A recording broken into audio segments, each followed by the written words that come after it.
So, how fun is this going to be? Cynthia, to have you on the Leaders Who Care series. Welcome. Thank you so much. It's going to be fun, no doubt, Mark. It always is. You bring positive energy to the table, and people are going to see in a second why you deserve to be on a Leaders Who Care series. Not to put too much pressure on you, of course, but but it will be fun. And I think the best place to start would be if you could give a brief introduction of yourself, where you're from originally, where you are now, family, favorite color, maybe something you've never told anybody ever you want to reveal to the world right now. You think that could be cool, or shattering news, breaking news, that kind of thing. So I and have then to think we'll about that. and then we'll get into the business stuff. How's that? Okay, sure. That sounds good. So I have a bit of an unusual story. I actually was adopted from Korea as a baby. So I actually started off my life as an orphan in Korea. I don't have, and I have an official birth date that was assigned to me, but I actually don't have any proof of when I was born or even exactly where I was born, which is kind of interesting. But you Uh, were I assume I was born, which is like spraying as a fully formed 1 year old. Anyway, but I was really lucky to be adopted by a fantastic family in the US. And my parents also adopted another child a few years later from within the US. So this is also what makes it unusual. So obviously I'm ethnically Korean, my parents are white, and my sister is black. And so it's great because great. it's our reality. So it's we think it's great, but it is unusual. And then of course that that colors a bit of the way you see the world. So I grew up on the west coast of the US, in that kind of a series of small towns that tended to be very white, often conservative. That also is different when you're from that kind of family. uh, but really had a fantastic childhood, had a lot of opportunity, particularly because at that time, in the 80s in particular in California, there was a lot of investment in innovation in education. So I was part of some really cutting edge programs, both in Washington State and then in California. Uh, so feel fortunate to have that experience, and that went to university also on the West Coast, and that was kind of the springboard for a lot of the travel and how I've ended up where I am. Very much a citizen of the world, cliche as that sounds. I like this idea of home is where you make it, home is where your family is. And still very close to my family in the US, but have my own nuclear family here, and we're in Switzerland, and we make home and identity and place what we want it to be. I love it. So you have kids? I do. I have kids. You might actually hear them in the background, but they've been told not to come in the door. No, Um, these days that's part of life. It's so it great that is. you can have serious conversations and not take ourselves so seriously that you That's don't so have to. true. It comes in. I've had dogs come in, and I Yeah. really actually love the dogs coming in. My Yeah. kids want a dog. We don't have a dog, but Okay. they come in and out of my calls all the time. So yeah, my kids are 13 and almost 10. My son will be 10 next week. Yeah, well, I got older ones in their 20s, and it goes fast, as we all hear. It Oh, really does. yeah. Cherish them. Yeah, yeah. So speaking of kids, then, and that's a fascinating background, by the way. I was talking to my daughter-in-law, who's from Denmark, and not that there's, you just reminded me of how we have these expressions of stepkids and stepmoms and this and that. Hmm. Call them bonus kids, bonus moms, bonus dads, Oh, I and like that. the movies have made step so generally evil when you in a movie. Mm. Bonus Hmm. this, bonus that. I thought it was fantastic. So sharing that, it's a good way to go. Um, I think out there for people because positive. But so what were you like as a kid and a teenager? Were you a big reader? Did learning different languages? Were you organizing people all the time? Or what were you doing? What was interesting for I you? think I was doing everything, and that's what I. But not because I was pushed to do everything, but just because I liked lots of things. So I did music, I did sports, I read a lot, I wrote a lot, I did kind of social activism stuff. I just did a lot of different things. Did theater as well. I taught music, I taught theater at one point, and so it was just this, I don't know, insatiable curiosity and just the desire to do lots of different things. I had, a lot of different friends. I've got a really nice core group of friends with whom I'm still close, but lots of other friends as well, lots of different groups. So not buying in so much to the kind of the cliquey high school bit, but just being more of a connector. And I still like to do lots of things, and I get bored easily, so I like to do a lot of different things. I like to read multiple books at a time and have multiple conversations and spend a lot of my time in conversations like this, just because I think it feeds my soul. Yeah, it's interesting when you say soul because there's been a lot of studies, I'm sure you know, about the thing that fills people's hearts and souls more than anything is belonging. And Yes. and with blue zones show it all the time and everything. So I can get that. I can also get being bored and wanting to do more stuff. Totally get that for sure. So tell us about a little bit about your journey. You started in Tacoma. Mm-hmm. There's an Asian studies and English lit. Then you became an English teacher in Japan, if I'm not mistaken. So what Yeah. made you to take that path initially, and then coming back to the States and et cetera, et cetera. Just but let's start with the education path. So I think a lot of it is interesting inflection points. So when I went to university, I was interested in going to a kind of a smaller liberal arts university because of that idea of learning to learn and not specializing immediately. And actually, I went to the University of Puget Sound, which is in Tacoma. And one of the big selling points of that was the Pacific Rim Asia Study Travel Program, which I ended up doing. And I think that was incredibly pivotal. So that's how I ended up with the second bachelor's in Asian studies. So I started out as an English major. I was originally an English and music double major. Dropped the music to a minor, but because I just wanted to continue to love music and not make it my job. Um, but then that Pacific Rim program is phenomenal because it takes 30 students around the Pacific Rim for an academic year. And you actually apply a year and a half before. You do a year's worth of coursework. You do a year on the course. Then you write a thesis and defend the thesis. And I actually had my thesis double as my master's thesis. I did a classics-based honors program at the same time there. And so kind of it was this confluence of a bunch of different influences that then, basically kind of put me on this path of, looking outward, being connected with the world, kind of reconnecting with Asia as well, which also then plays into this idea of place and identity.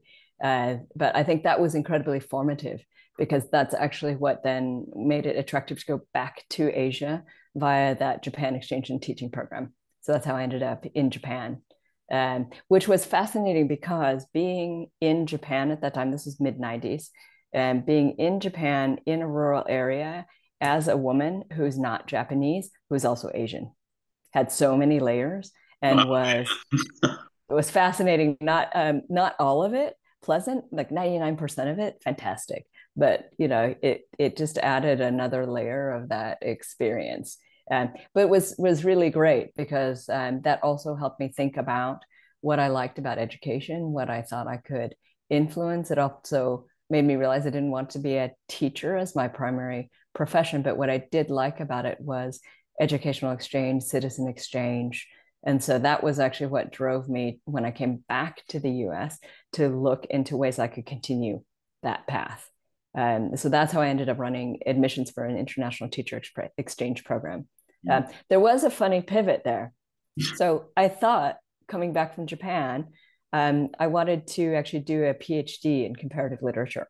And I didn't get into any of the programs where I applied.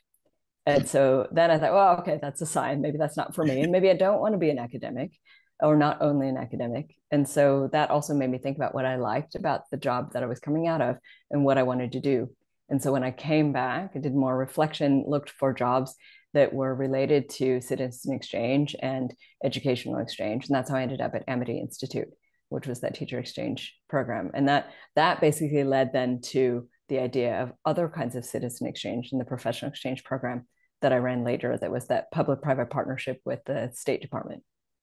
Yeah, I love so much of what you said there. And one line that really caught me when you said you love learning to learn. We talk about going to college, going this and that, and I don't know if there's enough attention spent on where, learning where things came from, where they derive from, how are things derived, how Mm-hmm. do you learn, how do you engage? beyond just the information, if you will. Exactly. Because it's not the information, it's what you do with the information. You have to have the mindset, the tools, the ability, the freedom to figure out what you do with the information. Yeah, you were brilliant in getting involved in international early for whatever the impetus was or whatnot. And there was a number of things. And I also find it fascinating. There was so much alignment, except for the part you weren't Japanese. Mm-hmm. And they noticed that sometimes. Sometimes yes, sometimes no. That's what makes it a more interesting story. So a lot of people would not notice. I had one random kid on the street in a big city, like point at me and say I was Korean. But that was the only time. There's always one kid. Yeah, it was just like some kid on a school trip. Um, but a lot of people didn't notice. And then even people in my little community would say that they would forget that I wasn't Japanese. And I mean, my Japanese is not great. So it wasn't because of that. It was just more I was part of the community and people would forget. Uh, and so there were good things about people forgetting because you get to be a fly on the wall. You get to really be embedded. At the same time, there are expectations that come with that, about that you will know the social decorum, you will know the right things to do, you will know how not to be rude. And so things like that were more difficult looking like me than they would be looking like you. So it's a double-edged sword, but it's also it was part of that whole experience. Yeah, it is a double-edged sword, and that's a whole other. Maybe that's something we'll do in another series. But that's a whole aspect of embracing those differences and what they mean and what they could be, rather than figuring out who's different type of thing Mm-hmm. for other Mm-hmm. reasons. Moving on something else. We actually founded Fifth Element based on the premise that leaders in their businesses can do way better when they're doing good at the same time. So you were an early leader, I think, in that thinking from different ventures you've done, including even strategic consulting for nonprofits, if Mm-hmm. correctly. Can you describe what it was like working in places like San Diego and Seattle, and then London, and then Geneva, different cultures, how those experiences basically framed your work forward with the World Economic Forum and now Adecco's Innovation Foundation? Yeah. I think part of it is figuring out what is the core of the way you operate and the way you develop relationships, and then what are the margins that flex. So I think that's a lot of how working in those different places and working in the nonprofit sector, working in public-private partnership, working in a for-profit company serving the nonprofit sector, they're all kind of different lenses on the same topics.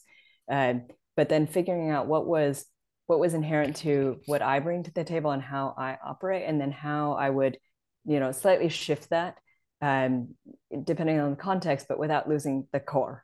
And so this was one of the things I found when I went to work first in London was, there are lots of commonalities between the US and the UK. There are lots of differences as well. And one of the things that's hugely different in the US, in US business culture, it's okay to basically tell people what you think and give feedback, and feedback is often welcomed.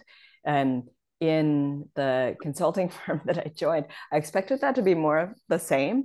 And then one of my early reviews, I was told that I was scaring people, because I don't feel like a scary person, but I needed to just change how I was giving that feedback, how I was doing the development of people, how I was managing. And so it didn't change the core of what I believe is right about relationships and management and development, but it was rather the packaging had to be slightly different.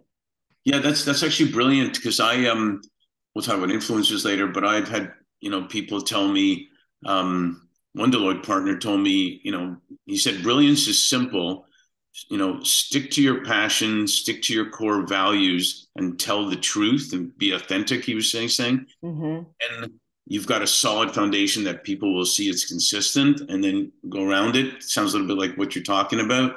And telling the truth is, excuse me, you don't have, if you tell your truth, that's what my mom used to say, you don't have to worry about what you told everybody. That's After true. just got one consistent message. Yeah. It is fascinating that there's are different ways in different cultures, which is fun actually, and educational and whatnot. And at the same time, everybody wants the same thing, Mm-hmm. Mm-hmm. what yours at. So to your point about the core, I think that's totally right on. And related to that is we've noticed that the fifth industrial revolution is about humanity. The fourth is about technology, AI, VR, AR, et cetera, et cetera, et cetera. But the fifth is really about humanity. And it's actually one of the reasons we're called Fifth Element is that um, where we focus on impact and talent coming together. Mm-hmm. Partnerships, sustainable results. Tell us about your opportunity that you saw at the Innovation Foundation. Because when I first met you, as I've told you this a million times, I was fascinated how you're approaching a foundation. And to Adecco's credit, allowing that to happen too, I guess, would be important. But how did that begin and how did it evolve? And then how do you balance the economic viability of it along with the social and environmental impact? Yeah, sure. I mean, that also has a number of dimensions. So when we started the foundation in 2017, it was set up more like a traditional foundation, but it wasn't even traditional then because it was essentially an umbrella for things that were being pulled out of the group and put in the foundation to drive synergy. So even that configuration was an unusual genesis story. So I went looking when I first started out for other models like that and didn't find any. So even in that very early stage, that was a different model, which I think also speaks well of the Adecco group. It was willing to come up with something that was different already from the get-go. And so I inherited those building blocks and did a broad assessment of what did we have, what did we need, what did the landscape look like, where should we play, stitch those things together. And then very quickly set up the Social Innovation Lab as kind of a springboard off of some of those legacy pieces and ran those in parallel. And they were actually very synergistic, the legacy programs and the Social Innovation Lab. But what I found is that portfolio kept growing and becoming more and more diverse. So it started pulling in different directions. So there was music, there was youth, there was health, there was athletes, sustainability at one point sat in my team. There were different things, which individually are really good, but as a portfolio, they pull themselves apart. So when we had the change of chairman in 2020, we actually then agreed that we would do a review with the board and decide where we should play to have the most impact. So by the end of that review, at the end of 2020, then the board agreed we would just narrow the focus. So we wouldn't have all these different broad things, but would just focus on employability and access to labor markets for underserved populations. And this is the bit that also is complementary to the group, but not the same as what the Adecco group does. The Adecco group does employability and employment for everybody. And we're looking for who's left out of that equation. And so that meant that we're not in competition with the group, but we're also not feeding the pipeline of the group because legally we're not allowed to do that either. So we then, once we had that clear mandate and the mandate for the new configuration, we spent 2021 spinning all of the legacy stuff off and rehousing it. So either back in the group or off with a partner and building up the pipeline of the new projects. At the same time, this was unprecedented.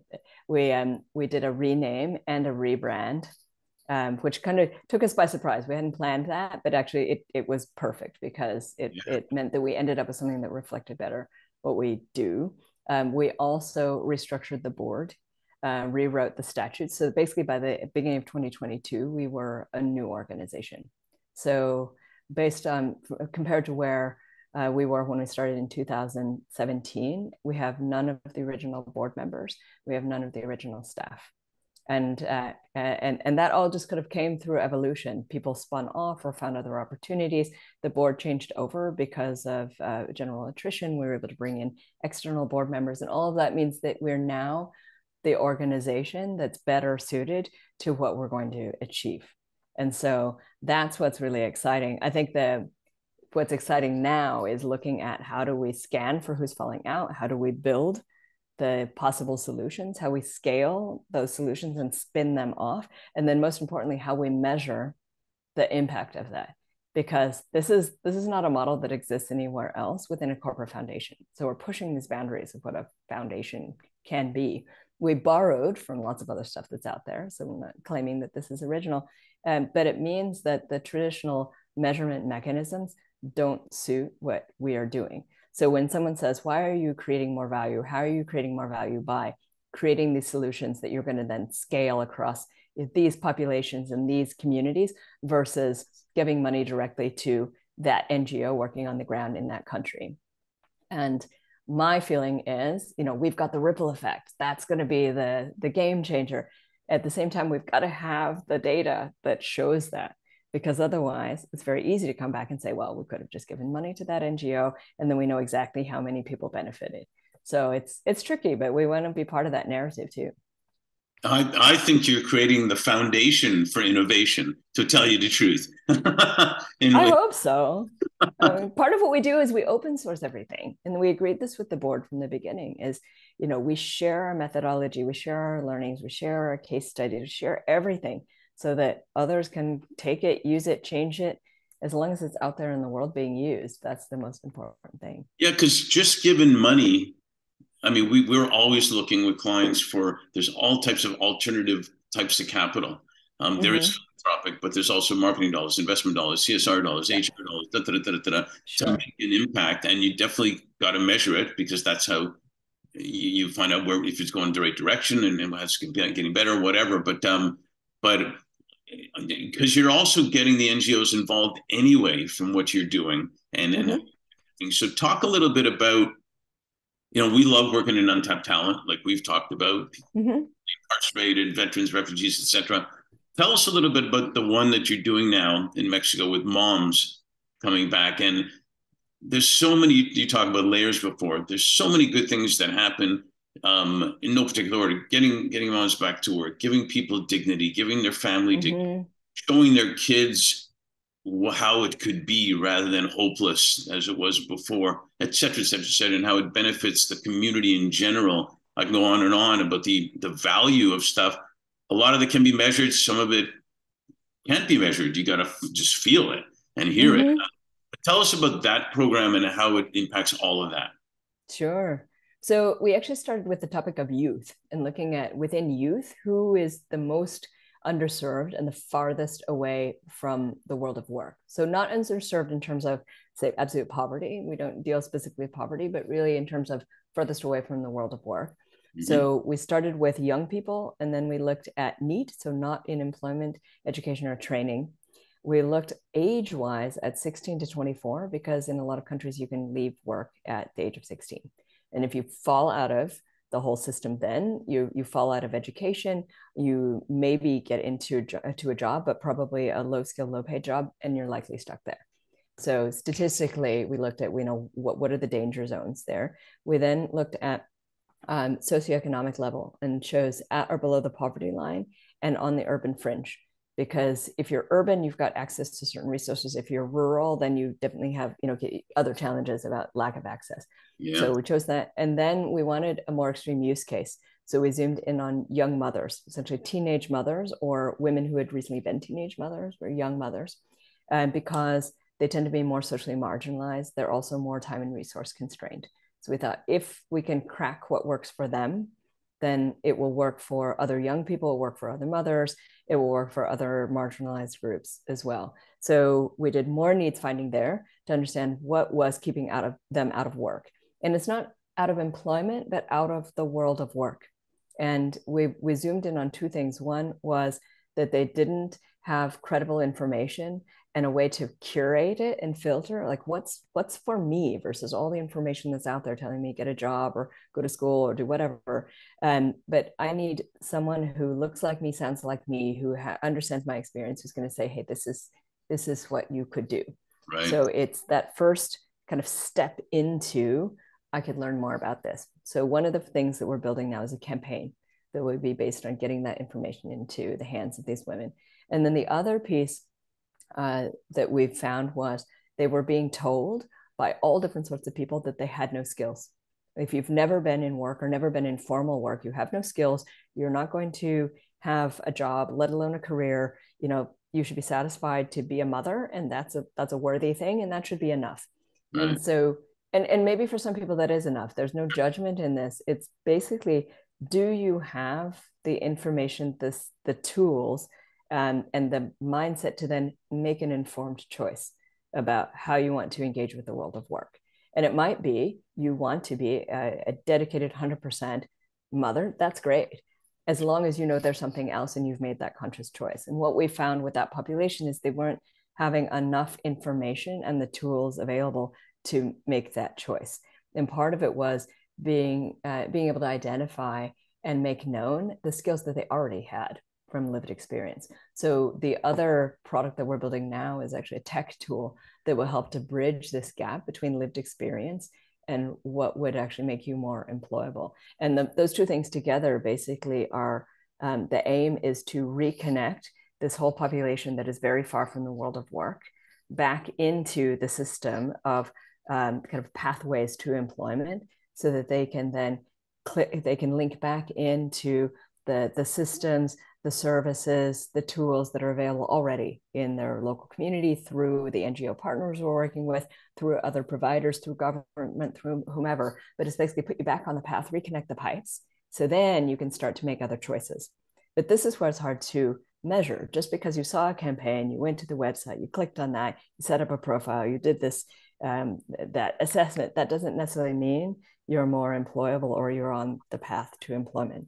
But what we're hoping is we can create the right metrics to basically show kind of general reach and then conversion, to show that enough people took steps toward getting on that path to employment, that then we can show what the overall impact is.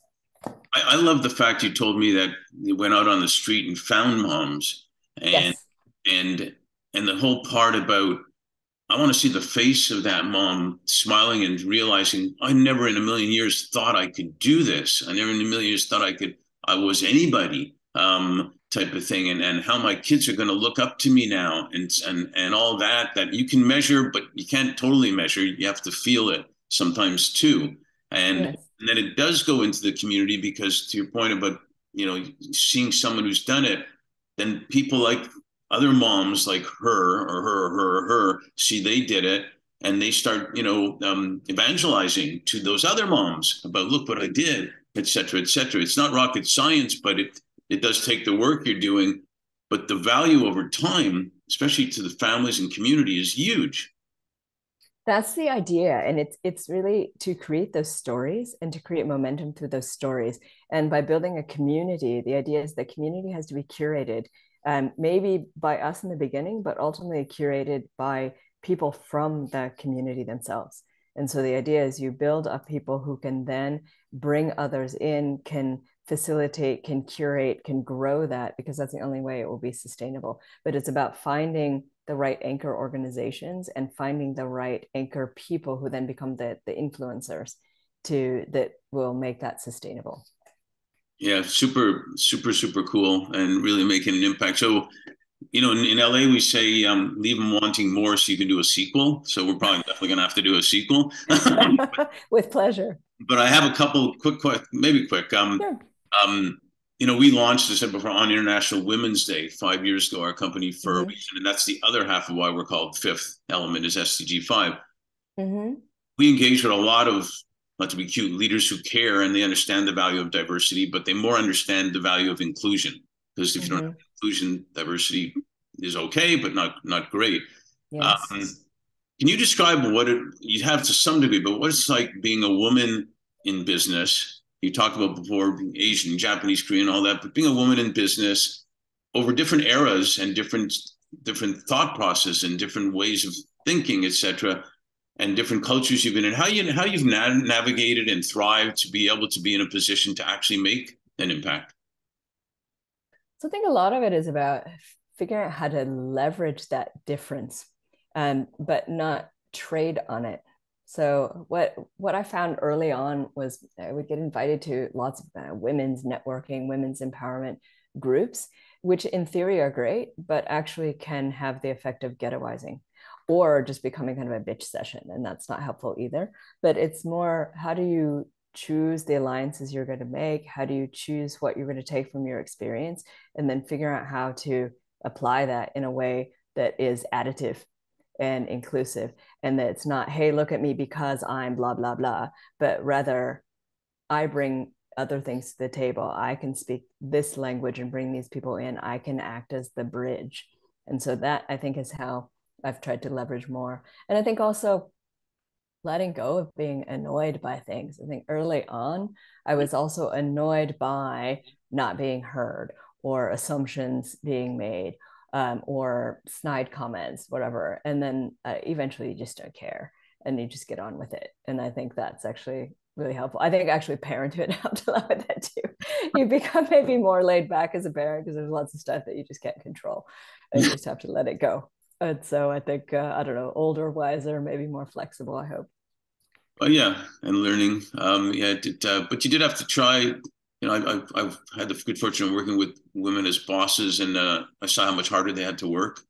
Even when I started Yes. at Deloitte and had to do, and it really impressed me, and they were great influences for me. And but you're right. You can spend a lot of energy being annoyed and hating and all that, and it's wasted energy. So it's a good for you on that. Last Some question. of it's also bringing people along. That's the other thing I think is really important. And that there are a lot of anecdotes about women bosses and women leaders who don't. And I think that's really a shame. I think you should always be aware of giving somebody else a hand up. And I spend a lot of time doing informational interviews and just chatting with people, making suggestions, making connections. You have to do that. Yeah, there was one congresswoman that talked recently about she's a single mom, kids, the whole bit, divorce, everything, and she said, there's more women now in Congress, but a lot of them came on either because something happened with their husband and they took their seat, or they came on after Mm-hmm. kids and everything, and they're not necessarily helping the ones and don't understand the flexibility the single moms need to travel to Washington, to travel this and that, whatever, Mm-hmm. do stuff, and it's a different time and whatnot. So yeah, people have to help. In 2021, just to complete here a little bit, in 2021, a client told me, Mark, the year 2020 was the year that flew by slowly. Mm. I thought, what a great line. And Yeah. the last few years have been kind of like a blur. Feels like yesterday and feels like forever ago. Yeah. And, Yeah, that's very true. with that in mind, can you share what you're most grateful for and also what you're most hopeful for? I think I'm most grateful for the ability to see the human side of people. What you said about, kids and dogs and people come through. And I love the fact that people are not uptight about that anymore. Everyone is human. Everybody has some family, some story, some life behind.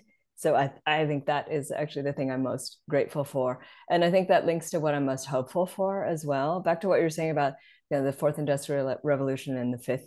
I think they're linked because the fourth industrial revolution at its heart should have the idea of technology in service of humanity. Right. And so if they're together, I think that's actually what you're seeing more.